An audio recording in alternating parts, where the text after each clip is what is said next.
बताइएगा, लगभग 7% तक की कमजोरी अब तक दर्ज कर चुका है काउंटर्स। नतीजे बताइए और ब्रोकरेज हाउसेस का भी व्यू बताइए।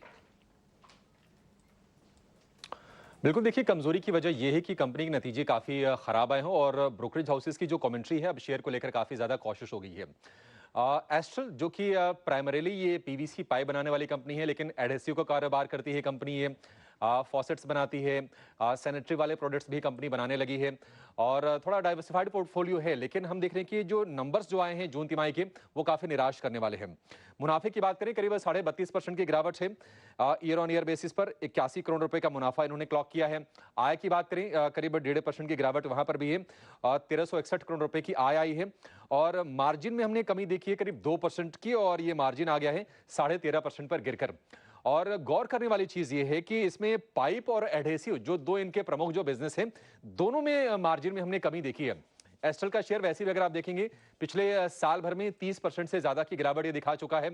अगर आप एफआईज की अगर पोजीशनिंग इसमें देखेंगे तो जो लास्ट ईयर करीब 22% था, वो गिर के 20% के आसपास आ गया है और शेयर भी लगातार गिरावट दिखा रहा है। तो ये कुछ चैलेंजेस हैं और अर्निंग कॉल में मैनेजमेंट ने कहा है कि जून तिमाही में जो डिमांड रही है वो कमजोर रही है और इसके चलते हमने देखा कि वॉल्यूम ग्रोथ से सपाट रही और रियलाइजेशन में 7% की गिरावट देखने को मिली। पीवीसी कीमतों में जो उतार चढ़ाव है, कंपनी उससे परेशान है और उसके चलते कंपनी को इन्वेंट्री घाटा हुआ है, ऐसा मैनेजमेंट ने अर्निंग कॉल में कहा है। और मैनेजमेंट ने ये उम्मीद जताई है कि जुलाई की शुरुआत से, यानी कि सितंबर क्वार्टर की जो शुरुआत हुई है, उसमें पीवीसी प्राइसेस में थोड़ी स्थिरता है और बाजार में माहौल भी थोड़ा बेहतर दिखाई दे रहा है। लेकिन अगर हम ब्रोकरेजेस की बात करें तो ब्रोकरेजेस थोड़े से मतलब बहुत बुलिश नहीं है शेयर को लेकर। इस पर अगर आप जेफरीज की देखेंगे, होल्ड की रेटिंग है 1565 की टारगेट। मॉर्गन स्टैनली की इक्वल वेट की रेटिंग है 1489 के टारगेट। और सीएलएसए की बात करें, सीएलएसए ने भी होल्ड की ही रेटिंग दी है 1515 रुपए के टारगेट के लिए। अब आगे जो है कंपनी के लिए ग्रोथ के ट्रिगर क्या बनेंगे? कंपनी ने कहा है कि पीवीसी कीमतों में अगर रिकवरी आती है तो उनको फायदा होगा। दूसरी चीज ये है कि बाजार की नजर होगी कि कैपेक्स को लेकर कंपनी क्या करती है और कितना खर्च करती है क्षमता विस्तार को लेकर। एंटी डंपिंग ड्यूटी कब से लागू होगी, इसको लेकर भी नजर रहेगी, तो कंपनी के लिए थोड़ा फायदेमंद होगा। और इन्वेंट्री अगर रीस्टॉकिंग अगर होती है तो ये कंपनी के लिए बेनिफिशियल होगा। ये कुछ ट्रिगर आगे बनेंगे, लेकिन आज हम शेयर में भारी गिरावट देख रहे हैं और पिछले साल भर में भी अगर आप नेट नेट देखेंगे तो 30-32% शेयर गिरा है। इसने निवेशकों को पैसे कमा के दिए नहीं है और नतीजे आज मूड खराब करने का काम कर रहे हैं। जुड़ते हैं। अक्षय, बताइएगा, ग्रोथ स्टोरी कितनी कमजोर? अब नियर टर्म में तो हम देख रहे हैं कि मामला थोड़ा दिक्कत भरा है, लेकिन थोड़ा सा अगर किसी ने लंबा नजर रखा हुआ है तो उनको भी क्या बेट बाय करनी चाहिए, या आप कहेंगे कि निकल ही जाए जब जब आपकी बाइंग प्राइस आपको आती हुई दिखाई दे?